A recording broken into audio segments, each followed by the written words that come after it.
কেন এই যুগে জ্ঞান ছাড়া চলা যাবে না। এই যুগটা অজ্ঞ থেকে চলার যুগ নয়, জ্ঞান অর্জন করতেই হবে।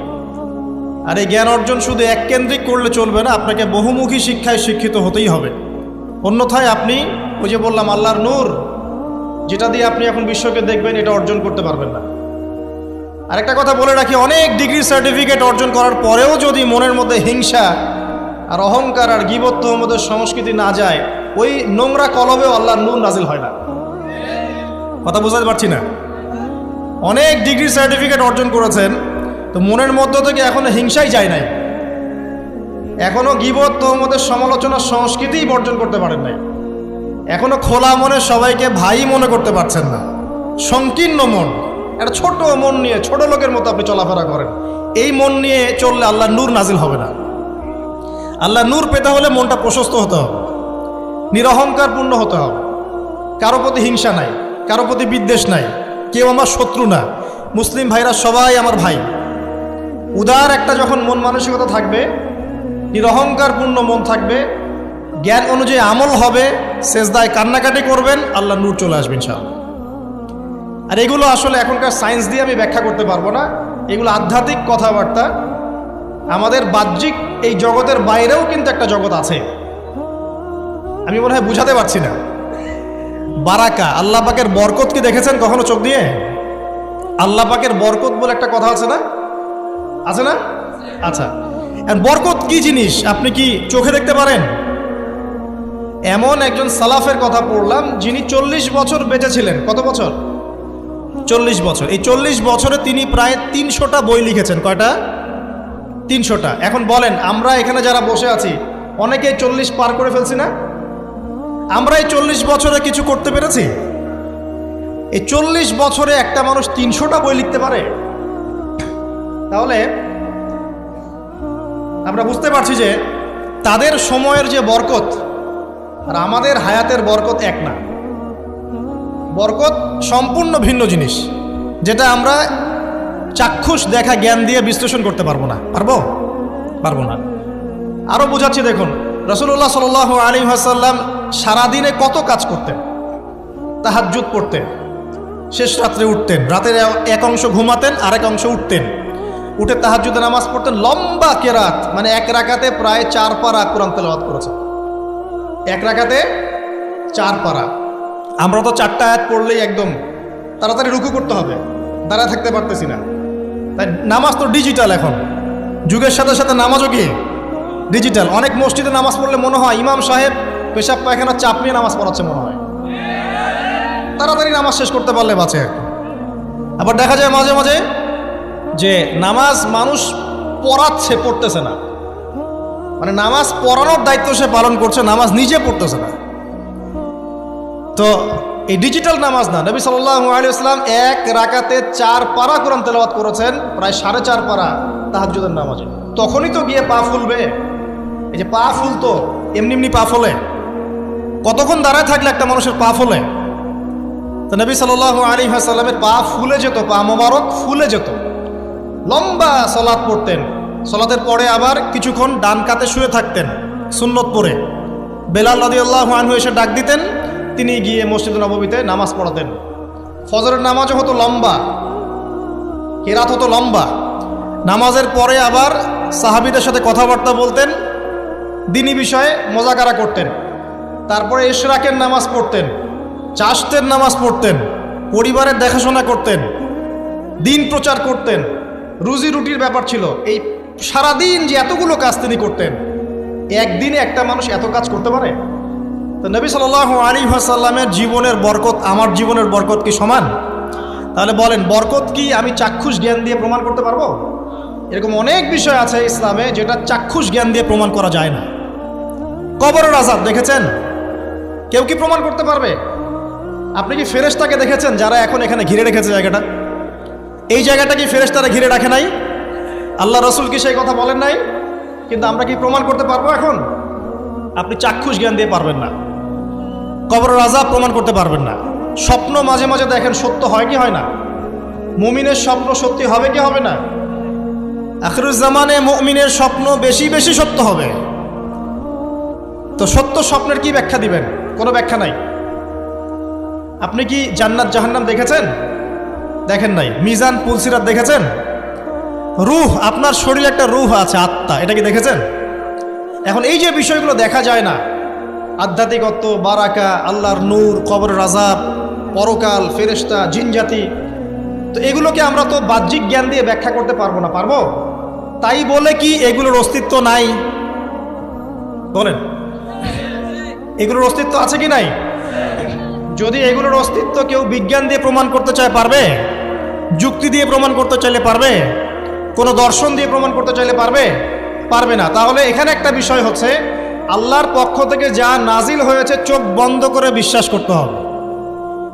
এখন এই চোখ বন্ধ করে বিশ্বাস করলে পরে মানুষ আপনাকে বলবে ধর্মান্ধ, কি বলবে? এবং ইসলামের এই মৌলিক বিষয়গুলোকে যদি আপনি চোখ বন্ধ করে মেনে চলেন, এখনকার বিশ্বের মানুষ আপনাকে বলবে আপনি মৌলবাদী। এখন আপনি বলেন, ইসলামের মৌলিক বিষয়গুলোকে মেনে না চললে কি কেউ মুসলিম হতে পারবে কি না? পারবে? তাহলে পরিপূর্ণ মুসলিম হতে হলে আমাকে মৌলবাদী হতে হচ্ছে কি না? আমি এটা দিয়ে কি বুঝাচ্ছি? বুঝাচ্ছি আল্লাহ পাকের নাজিল করা প্রতিটা বিষয়কে চোখ বন্ধ করে মানতে হবে। কিছু বিষয় আমার বুঝে আসবে, কিছু বিষয় আমার বুঝে নাও আসতে পারে। এখন যতগুলো বিষয় বললাম একটাও কি ব্যাখ্যা করতে পারবেন? কিন্তু এগুলো আপনাকে মানতেই হচ্ছে, কারণ আপনি মুসলিম। আল্লাহ বলেছেন, রাসূল বলেছেন, আমি মেনেছি।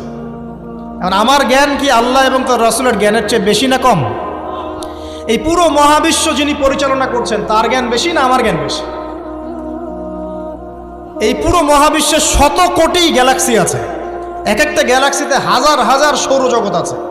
এরকম শত সহস্র গ্যালাক্সি নিয়ে একটা আসমান গঠিত হয়। এরকম 7টা মহাদেশ আছে, সাতটা মহাবিশ্ব আছে। এই 7 মহাবিশ্বের উপরে আছে কুরসি, ওয়াসিআ কুরসিয়ুহুস সামাওয়াতি ওয়াল আরদ। তার উপরে আছে মহাসাগর, যার গভীরতা 500 বছরের পথ। তার উপরে আছে আল্লাহ রাব্বুল আলামিনের আরশে আজিম। আর আল্লাহ রাব্বুল আলামিন এই আরশের উপর সমুন্নত। সেই মহান আল্লাহকে আমরা বলি আল্লাহু আকবার। কি বলি? এই যে আল্লাহু আকবারের মর্ম বুঝলেন? এখন এই বিশাল সত্তা আল্লাহু আকবার, আল্লাহ পাক সবচেয়ে বড়, এই সর্বোচ্চ সত্তার জ্ঞান বেশি না আমার জ্ঞান বেশি? তার পক্ষ থেকে যখন কোরআন এবং হাদিস নাজিল হচ্ছে, আমাকে তো চোখ বন্ধ করেই মানতে হবে, নাকি আমি যুক্তি দিব? হ্যাঁ, কিছু বিষয় আমার বুঝে আসবে, কিছু বিষয় আমার বুঝে নাও আসতে পারে। কিছু বিষয় আমি সায়েন্স দিয়ে প্রমাণ করতে পারবো, কিছু নাও পারতে পারি। কিছু আমি দর্শন দিয়ে প্রমাণ করতে পারবো, কিছু নাও পারতে পারি। যেগুলো পারছি না সেগুলো আমার বা আমাদের জ্ঞানের সীমাবদ্ধতা। কথা কি বুঝতে পারছেন? এটা আল্লাহ পাকের জ্ঞানের বা আল্লাহ পাকের ওহির কোনো ত্রুটি নয়। আল্লাহর ওহির কোনো ত্রুটি আছে? এটা আমার জ্ঞানের সীমাবদ্ধতা। আসেন সামনে যাই। যে কথাটা বলতে গিয়ে এদিকে আসলাম, দেখুন এমন অনেক বিষয় আছে যেগুলো আমরা খালি চোখে ব্যাখ্যা করতে পারবো না। আমরা যে যুগটাকে আইয়ামে জাহিলিয়াত বলছি, ওই যুগটাতে যে সমস্যাগুলো ছিল, যে পাপগুলো ছিল, সেগুলো এখনকার বিশ্বে আরও অনেক উঁচু লেভেলে বিরাজ করছে। যেমন এই যে আপনারা বললেন, একটা পাপ ছিল শিরক। সরাসরি মূর্তি পূজা বলছি না, আমরা বলছি কি শিরকের পাপ ছিল। ওই আইয়ামে জাহিলিয়াতের মানুষগুলো শিরকের পাপে নিমজ্জিত ছিল। তারা শুধু মূর্তির পূজাই করতো এমনটা নয়, তারা কবরেরও পূজা করত, তারা মৃত মানুষেরও পূজা করত, তারা কেউ কেউ নাস্তিকতায়ও বিশ্বাসী ছিল। সূরা মুমিনুন পড়লে দেখবেন তাদের মধ্যে একটা আকীদা ছিল, ইন হিয়া ইল্লা হায়াতুনা দুনিয়া নামুতু ওয়া নাহয়া। কাফেররা বলতো যে আমরা এই পৃথিবীতে জন্মেছি, এখানেই আমরা জন্মাবো, এখানেই মারা যাব। ওয়া মা নাহনু বিমাবউসিন, আমাদেরকে পুনরুত্থিত করা হবে না। এই পরকালের কনসেপ্টে তারা বিশ্বাস করতো না। তো এরকমও লোক ছিল। শুধু যে লাত, ওজ্জা, হবল, মানাত এগুলোর পূজা করতো তাই নয় এই বিষয়টা। এখানে কবর পূজাও ছিল, এখানে আপনার মৃত মানুষের পূজাও ছিল, এখানে গাছপালা, চন্দ্র, সূর্য, নক্ষত্রের পূজাও ছিল, আবার নাস্তিকতাও ছিল। এক কথায় আইয়ামে জাহিলিয়াতের সবচেয়ে বড় পাপ ছিল শিরক। এখন একটু এই 1400 বছর পরে চলে এসে দেখেন এখনকার সমাজের দিকে তাকান, এখনকার মুসলিম রাষ্ট্রগুলোর দিকে তাকান, আর পুরো বিশ্বের দিকে তাকান। সবচেয়ে বড় সমস্যাটা কি বলেন? সবচেয়ে বড় সমস্যা কি শিরক নয়? আচ্ছা, মুসলিমরা কি এখন অনেকেই কবর পূজা করে না? মুসলিমদের মধ্যে অনেকেই দেখবেন যে মৃত মানুষের কাছে চাচ্ছে না। মৃত মানুষের কাছে সন্তান প্রার্থনা করে না? ওই যে ওখানে গিয়ে নজর মান্নত করছে না যে মৃত মানুষকে সন্তুষ্ট করলে আমার ভালো হবে, না হলে আমার কোনো ক্ষতি হয়ে যাবে, এটা মানুষ করছে না?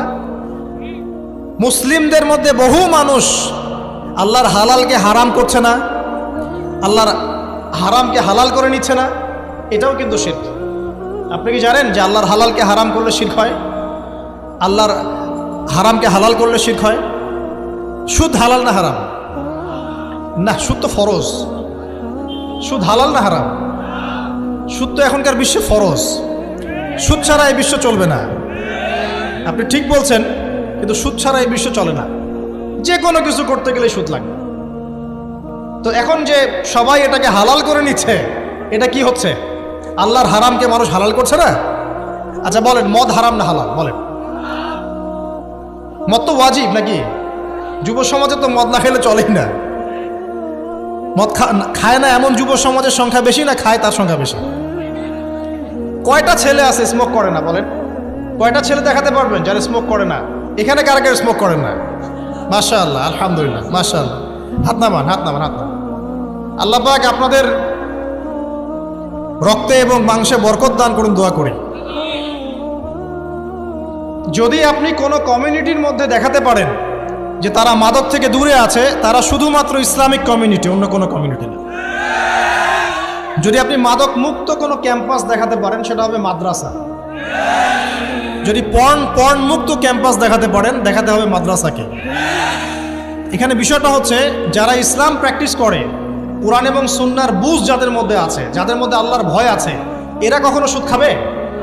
এরা কি মদ খাইতে পারবে? পারবে না। ইনশাআল্লাহ আপনারা কি জিনা করতে পারবেন? আল্লাহ পাক আপনাদেরকে ঈমান আমলের উপর অটুট রাখুন, আমিন। যে কথাটা বলছি, কেউ যদি আল্লাহর হালালকে হারাম করে নেয়, আর কেউ যদি আল্লাহর হারামকে হালাল করে ফেলে, এটাকে কিন্তু শিরক বলা হয়। এই বিশ্বে কি এই সমস্যা নাই? সামনে আগান। এই বিশ্বের শিক্ষা ক্ষেত্রগুলো দেখবেন, এই শিক্ষা ক্ষেত্রগুলোর মধ্যে নাস্তিকতার শিক্ষা বাড়ছে না কমছে? বাড়ছে। এই বিশ্বের অর্থনীতি দেখবেন, অর্থনীতির মধ্যে শিরক বাড়ছে না কমছে? এখানে আপনাকে সুদ নিতে হচ্ছে, এখানে আপনাকে আল্লাহর নাজিলকৃত ইকোনমি বাদ দিয়ে পশ্চিমাদের নাজিলকৃত ইকোনমি বহন করতে হচ্ছে। এটাও এক প্রকার কুফরি। আরও সমস্যা আছে। এই বিশ্বের ওয়ার্ল্ড অ্যাফেয়ার্সের দিকে তাকাবেন, দেখবেন বিশ্বের কয়টা জায়গা আপনি আমাকে দেখাতে পারবেন যেখানে মুসলিমদের মধ্যেও আল্লাহ রাব্বুল আলামিনের নাজিলকৃত বিধান দিয়ে বিচার ফয়সালা হচ্ছে? কয়টা দেখাতে পারবেন? তো যেখানে আছে খুব স্বল্প পরিসরে। পুরো বিশ্বের অবস্থা আজকে এমন। পর্নোগ্রাফি হালাল না হারাম? পশ্চিমা সংস্কৃতির মধ্য দিয়ে এটা সারা বিশ্বে ছড়িয়ে দেওয়া হয়েছে। মানুষ এখন এটাকে available part of our life এটা মনে করছে, আর কি common part of our life. পর্দা হালাল না হারাম? বলেন, পর্দা না করাটা হারাম না হালাল? আচ্ছা, এখন দেখেন, মিডিয়া বলেন, প্রিন্ট মিডিয়া বলেন, ইলেকট্রনিক মিডিয়া বলেন, বিভিন্ন প্রযুক্তিগত উন্নয়নের মধ্য দিয়ে নগ্নতাকে প্রমোট করা হচ্ছে কি হচ্ছে না? বলেন, হচ্ছে কি হচ্ছে না? এখন কি কাপড় খোলার দিকে মানুষ বেশি আগ্রহী না পরার দিকে? দেখবেন ইসলামের বুঝ যাদের মধ্যে নাই, এরা কাপড় খুলতে যাচ্ছে এখন। আর আমি আপনাদেরকে বলি, আগের লেকচারগুলোতেও বলেছি, এই পুরো মহাবিশ্বে আমাদের বাবা আর মা আদম এবং হাওয়া আলাইহিস সালাম, তাদের গা থেকে পোশাকটা খুলে ফেলেছিল কে জানেন? কে? ইবলিস। যখনই তারা গাছের কাছে গেলেন, তখন কি হলো? ফালাম্মা যাকাশ শাজারা বাদাত লাহুমা সাওয়াতিহিমা। যখনই তারা গাছের কাছে গেলেন, তাদের কাপড় খুলে পড়ে গেল। তাহলে পুরো মহাবিশ্বে আমাদের পিতামাতাকে নগ্ন করে দিয়েছে কে? ইবলিস, শয়তান। তাহলে এখন পৃথিবীতে যারা মুসলিমদেরকে বা অমুসলিমদেরকে, পুরো মানবতাকে যারা নগ্ন করতে চাচ্ছে, এরা কার এজেন্ট? এরা কার এজেন্টটা বাস্তবায়ন করছে? এটা কি বুঝতে বাকি থাকে? আমি কথাগুলো বানিয়ে বলি নাই। সূরা আরাফ পড়েন, দেখবেন সব লেখা আছে। আসেন, এক কথায় বলতে চাচ্ছি, ওই সময়কার যে শিরকটা শুধুমাত্র মক্কায় সীমাবদ্ধ ছিল, এখনকার শিরকটা গ্লোবালাইজেশন হয়েছে আর কি। পুরো দেশে দেশে দেশে শিরক ছড়িয়ে পড়েছে। আসেন, ওই সময় আরেকটা বড় পাপ ছিল, যেটা এই যে এক ভাই বলল, সেটা হলো রিবা। রিবা, রিবা মানে কি? সুদ। রিবা মানে সুদ, জানেন তো? আর সুদ তো ফরজ নাকি ভাই? আচ্ছা, এমন কোনো গ্রাম নাই বাংলাদেশে যেখানে সুদ নাই, আর বিশ্বের এমন কোনো দেশ নাই যেখানে সুদ নাই। আর এই যুগের কথাই নবী সাল্লাল্লাহু আলাইহি ওয়াসাল্লাম হয়তোবা বলেছিলেন, আল্লাহু আ'লাম, আল্লাহ ভালো জানেন, যে এমন একটা যুগ আসবে যে যুগে ম্যাক্সিমামই সুদখোর হবে। যে ব্যক্তি সুদের ছিটাফোঁটা মানে সুদের পাপ থেকে বেঁচে থাকতে চাইবে, ওর গায়েও গিয়ে সুদের ছিটাফোঁটা গিয়ে লাগবে। এটা সেই যুগ না? আপনি বুঝতে পারছেন না হয়তো, এটা সেই যুগ। আপনি মনে করছেন দাড়ি টুপি পাগড়ি জুব্বা মাশাআল্লাহ সব লাগাই দিছি, হ্যাঁ, বাইরে একটা সাইনবোর্ড আছে, আমি মৌলবী আল্লামা, আমি একজন দায়ী বক্তা, কিন্তু সুদের যে ওই ছিটাফোঁটা এটা আপনার কাছে আমার কাছেও আছে, হয়তো আপনি বুঝতে পারছেন না। কখন বুঝবেন? যখন ইসলামিক অর্থনীতির বইগুলো পড়তে পারবেন। আর শুধু ইসলামিক অর্থনীতির বই যথেষ্ট না, এর পাশাপাশি আমাদের দরকার এই প্রচলিত যে IMF ইন্টারন্যাশনাল মনিটারি সিস্টেম এর নীতিগুলো জানা। তখন কি আপনি বুঝবেন ওয়ার্ল্ড ব্যাংক কী জিনিস, IMF কী জিনিস, ঠিক আছে? তখন বুঝবেন যে পেট্রো ডলার কী জিনিস, তখন বুঝবেন যে হার্ড কারেন্সি সফট কারেন্সি কী জিনিস, এখন বুঝবেন না। আর যেহেতু বুঝবেন না, অতএব আমি এগুলো বলেও লাভ নাই। যেহেতু আপনি বুঝবেন না, আমি যদি এখন এসব নিয়ে কথা বলি, আপনার কাছে মনে হবে এসব কি উল্টাপাল্টা কথা কইতেছে, ঠিক আছে? তো যাই হোক, আগে আল্লাহর ওয়াস্তে ইসলামিক ইকোনমিক্স পড়েন এবং ইন্টারন্যাশনাল মনিটারি সিস্টেম সম্পর্কে পড়েন। প্রত্যেক স্টেটের প্রধান যারা আছেন তারা জানেন যে ওয়ার্ল্ড ব্যাংক কী জিনিস, তারা জানেন IMF কী জিনিস। ঋণের এমনি এমনি কোনো কান্ট্রিকে তারা ঋণ দিবে না, একটা বিশাল বড় সুদের জালে ওদেরকে ফেলবে, তারপর জনগণের রক্ত চুষে সুদ শোধ করতে হবে। আর যারা পারবে না, ওরা যে শ্রীলঙ্কার মতো দেউলিয়া হয়ে যাবে। ও কেন দেউলিয়া হয়ে গেছে? বিকজ ও ঋণ শোধ করতে পারছে না, বাস দেউলিয়া। তো যাই হোক, পড়াশোনা করেন। আমি একজন স্কলারের নাম বলে দেই, এক লেকচারে তো সব বলে দেওয়া সম্ভব না। সম্ভব? আমি রাস্তা দেখাচ্ছি আপনাদেরকে। আপনারা আল্লামা তকি উসমানীর বইগুলো পড়েন, নাম শুনেছেন? আচ্ছা, নাকি এখন বলবেন যে উনি তো হানাফি মাযহাবের, আমি তো আহলে হাদিস পড়বো না, এটা বলবেন নাকি? আল্লামা তকি উসমানী এই বিশ্বের সবচেয়ে বড় আলেমদের একজন। আল্লামা তকি উসমানী এই বিশ্বের সবচেয়ে রিনাউন্ড আলেমদের একজন। তার ইসলামিক অর্থনীতির যে পুরো সিরিজ আছে, আল্লাহর ওয়াস্তে বাসায় কিনে একবার পড়ে দেখেন অর্থনীতি কী জিনিস, আপনি কিসের উপর দাঁড়িয়ে আছে। পড়া যাবে না ইনশাল্লাহ? আপনি তাকে ভালো যদি নাও বাসেন, তাও পড়ে দেখেন। মনে করেন আপনি একটা কমিউনিটির মধ্যে আছেন, বা একটা সংগঠনে আছেন, বা একটা ঘরানার মধ্যে আছেন, তাহলে কি অন্য ঘরানার বইপত্র পড়া যাবে না? হারাম হয়ে গেছে নাকি? এই যে সংকীর্ণ মানসিকতা থাকলে ভাই হেদায়েত পাওয়া যাবে না। আর আপনি যে মনে করছেন আমি একদম হকের উপর আছি, আপনি সঠিক পথে আছেন ঠিকই, তবে এটা সঠিক ভুল পথ। কথা বুঝতে পারছেন না? আপনি মনে করছেন যে আমি একদম চূড়ান্ত সঠিক বিষয়ের উপর আছি। হ্যাঁ, আপনি সঠিক বিষয়ের উপর আছেন ঠিকই, বাট আপনি সহি একটা ভুল পথে আছেন। এটা বুঝবেন পরে, যখন জ্ঞানের পরিধি বাড়তে থাকবে তখন বুঝবেন যে সহি পথ কোনটা, সহি ভুল পথ কোনটা। মুসলিমদের মধ্যে ফাটল সৃষ্টি করে জান্নাতে যাওয়া যায় না। যায়? পুরো মুসলিমরা একটা উম্মাহ, এবং যারাই মুসলিম উম্মার মধ্যে ফাটল সৃষ্টি করতে চায়, এরা উম্মার বন্ধু নয়, শত্রু। মুসলিম উম্মার মধ্যে কোনো ফাটল সৃষ্টি করবেন না। সবার মাঝখানেই হৃদ্যতা, ভালোবাসার বন্ধন থাকবে। যদি বিভিন্ন ধর্মের মানুষ একসাথে বসবাস করতে পারে একটা দেশে, তাহলে বিভিন্ন তরিকা এবং মাযহাবের মানুষও একসাথে থাকতে পারবে একটা দেশে ইনশাআল্লাহ। আমরা আমাদের মাঝে ইখতিলাফি বিষয় থাকতে পারে, কিন্তু দিন শেষে আমরা সবাই মুসলিম ইনশাআল্লাহ। দিন শেষে ইসলামের জন্য দাঁড়াতে হলে দল মত মাযহাব তরিকা নির্বিশেষে সবাই একসাথে দাঁড়াবে ইনশাআল্লাহ। আল্লাহ পাক আমাদের হৃদয়টাকে প্রশস্ত করুন, আমিন। প্রিয় মা ও বোনেরা, পর্দা ছাড়বেন না। আপনাদের জন্য 4টা কাজ: স্বামীর আনুগত্য করা, লজ্জাস্থানের হেফাজত করা, আপনার 5 ওয়াক্ত সালাত ঠিকঠাক মতো আদায় করা, এবং রমজান মাসে সাওম রাখা। নবীজি বলেছেন সাল্লাল্লাহু আলাইহি ওয়াসাল্লাম, জান্নাতের যে কোনো দরজা দিয়ে ইচ্ছা আপনি প্রবেশ করতে পারবেন। আপনার জন্য সহজ। আর স্বামীর আনুগত্য বলতে আমি বুঝাইনি স্বামীর দাসত্ব করতে হবে, এটা বলিনি। এখনকার কিছু ফ্যামিলিস্ট মেয়ে আছে, ওরা আনুগত্য শব্দ মনে হয় যে দাসত্ব মনে হয়। আনুগত্য দাসত্ব এক জিনিস না। আনুগত্য কি? স্বামী কোরআন সুন্নাহর অনুকূলে কোনো কথা বলেছে, আপনি মানবেন। স্বামী বলছে পর্দা করো, তোমাকে ভালোবেসে বলছি তুমি পর্দা করো, তুমি আমার অনেক প্রিয় একজন মানুষ, তুমি বেপর্দায় বাইরে যাবা, লোকজন দেখবে, কেমন হয়? ঠিক আছে, তোমাকে তো আমিই বিয়ে করেছি, তুমি আমার, মানুষ তোমাকে দেখবে কেন? ঠিক আছে? তো এখন স্বামী ভালো কথা বলেছে, আপনি শুনলেন, এটা আনুগত্য। আর ওই স্বামী যদি বলে আসো তো, আমার কলিগরা এসেছে, ওকে খাবার সার্ভ করতে হবে, আসো খাবারটা পরিবেশন করো, এখন আপনি বেপরদা হয়ে আপনার স্বামীর কলিগের সামনে খাবার পরিবেশন করতে শুরু করবেন, এটা কি আনুগত্য করতে হবে? এটা তখন আপনি আনুগত্য করবেন না। সিম্পল, কোরআন সুন্নাহর অনুগত কাজে আপনি স্বামীর আনুগত্য করবেন, বিপরীতে গেলে আপনি করবেন না। স্বামীর আনুগত্য মানে স্বামীর দাসত্ব নয়। আর এই হাদিসটা আপনি কেন ভুলে যান যে আল্লাহ রাসূল সাল্লাল্লাহু আলাইহি ওয়াসাল্লাম বলেছেন, আল্লাহ ছাড়া যদি কাউকে সেজদা করা যেত, সম্মান বুঝাচ্ছেন, আল্লাহ ছাড়া যদি কাউকে সেজদা করা জায়েজ হতো, আমি মেয়েদেরকে বলতাম যেন স্বামীকে সেজদা করে। কেন? কারণ আপনাকে রেসপন্সিবিলিটি, আপনার খাবার, আপনার ফুড, আপনার শেল্টার, আপনার মানে পুরো দায় দায়িত্ব নিজের হাড় ভাঙা পরিশ্রম দিয়ে, জীবনের ঝুঁকি নিয়ে স্বামী আপনার জন্য করে। সে আপনার সম্মান পাওয়ার যোগ্য তো? সে কি আপনার সম্মান পাওয়ার যোগ্য নয়? আপনি যদি সম্মানের হক আদায় না করতে পারেন তাহলে আপনি অকৃতজ্ঞ। আর অকৃতজ্ঞ মেয়ে কখনো জান্নাতে যাবে? একটা হাদিসে আছে, বেশিরভাগ মেয়ে জাহান্নামে যাওয়ার অন্যতম কারণ হচ্ছে তারা স্বামীর সাথে কুফুরি করে। কি করে? মানে সারা জীবন স্বামী ভালোবেসে যায়, ভরণ পোষণ দিয়ে যায়, সব চাহিদা পূরণ করে যায়, একদিন দেখবেন কথা কাটাকাটি হয়েছে, ওই দিন বলে বসবে যে তোমার কাছে আমি কিচ্ছু পাই নাই সারাদিন। এই যে কুফুরি, এই কারণে তারা জাহান্নামে যেতে পারে বেশি। আল্লাহ হেফাজত করুন। আমি আরেকটা কারণ হচ্ছে যে বেপর্দা। আপনাকে 4টা মূলনীতি ফলো করতে হবে।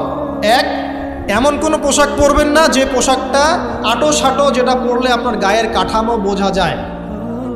এটা বোরখা হলেও পরা যাবে না। আমি কি বুঝাতে পারছি? ডিজিটাল বোরখা দেখেন নাই? দেখছেন? মাশাআল্লাহ। আর কারা কারা দেখছেন? এদিকে চোখ বেশি যায় না? আচ্ছা, এমনি দেখা যায়, চোখ দিতে হয় না, এমনি দেখা যায়। ডিজিটাল বোরখা চলবে না, ডিজিটাল বোরখা চলবে না। আমার মত, এটা আমি মত দিচ্ছি, আমি আল্লাহর রাস্তায় সময় দিয়েছি অনেক দিন, এবং এখানে যে পর্দাটা শেখানো হয় এরকম পর্দা আমি অন্য কোথাও দেখিনি। এত চমৎকার পর্দা শেখানো হয়। কারা কারা সময় লাগিয়েছেন? 3 দিন 7 দিন সময় দিয়েছেন কারা কারা? বেশিরভাগই দেন নাই। সমস্যা নাই, দিতে হবে। আমি বাধ্যতামূলক বলিনি আপনাকে, বলেছি এখানে পর্দা শেখানো হয়, চমৎকার পর্দা শেখানো হয়, যে এখানে চোখটা পর্যন্ত তাদের ঢেকে রাখার তালিম দেওয়া হয়। যাই হোক, যেখানেই শেখেন, অ্যাটলিস্ট পর্দাটা শিখলেই হলো। এমন পোশাক হবে না যেই পোশাকটা আটো সাটো, যেটা পরে আপনার গায়ের কাঠামো বোঝা যায়। 2 নম্বরে এমন পোশাক পরা যাবে না যেই পোশাকটা পরলে বাহির থেকে ভিতরের অঙ্গ দেখা যায়। দেখেছেন? দেখেন নাই? দেখছেন হুজুর? আচ্ছা, আপনারা তো সব দেখেন দেখি। তারপরে 3 নাম্বার, এমন পোশাক পরা যাবে না যেটা অমুসলিমদের সাথে সাদৃশ্য আছে। কথা বুঝতে পারছেন? অমুসলিমদের ধর্মীয় বিষয়ের সাথে সাদৃশ্য আছে এমন পোশাক মুসলিম মেয়েদের পরা যাবে না। এর মানে এই নয় যে অন্য ধর্মকে আপনি আক্রমণ করবেন, এটাও নয়। যে যার ধর্ম তাদের স্বাধীনতা মতো পালন করবে। মুসলিমরা বাধা দিবে না। মুসলিমরা দাওয়াত দিতে পারে। কি করতে পারে? দাওয়াত দিতে পারে যে ভাই, যে লা ইলাহা ইল্লাল্লাহর কনসেপ্ট আপনাকে বুঝাচ্ছি, আল্লাহ ছাড়া কোনো মাবুদ নাই, মুহাম্মদ সাল্লাল্লাহু আলাইহি ওয়াসাল্লাম সর্বশেষ রাসূল, এই কোরআন পড়ুন, হাদিস পড়ুন, দেখুন এটাই হচ্ছে মানবতার মুক্তির সনদ। এরপর যদি সে ইসলাম কবুল করে আলহামদুলিল্লাহ, যদি না করে এর হিসাব কে দিবে? সে নিজে দিবে। এর হিসাব কি আমাকে দেওয়া লাগবে না। তো অমুসলিমদের সাথে সাদৃশ্য আছে এমন পোশাক চলবে না। আর 4 হচ্ছে, পুরুষরা মেয়েদের পোশাক পরতে পারবে না, মেয়েরা পুরুষদের পোশাক পরতে পারবে না। জি, আপনাদেরকেই বলছি, আপনারা জিন্স পরতে পারবেন না, মেয়েদেরকে বলছি, এবং টি শার্ট পরতে পারবেন না। আপনারা ওই যে যা ইচ্ছা তাই ড্রেস পরে বলবেন যে 1000 বছরের সভ্যতা সংস্কৃতি, এসব বাজে কথা চলবে না এখানে। এটা 1000 বছরে কোনোদিনও আমাদের দাদা নানিরা এগুলা কখনো পরে নাই। পরছে? আপনার দাদি কখনো এরকম পরছিল শাড়ি? তো যে বললো 1000 বছর থেকে পরে আসতেছে নাকি? সুবহানাল্লাহ। তো এখানে বিষয়টা হচ্ছে, পুরুষ মেয়ের পোশাক পরতে পারবে না, মেয়ে পুরুষের পোশাক পরতে পারবে না। আমি খুব সংক্ষিপ্ত করে আপনাকে কোরআন সুন্নাহ থেকে 4টা মূলনীতি বলে দিলাম। এই 4টা মূলনীতি কোরআনেও আছে, হাদিসেও আছে।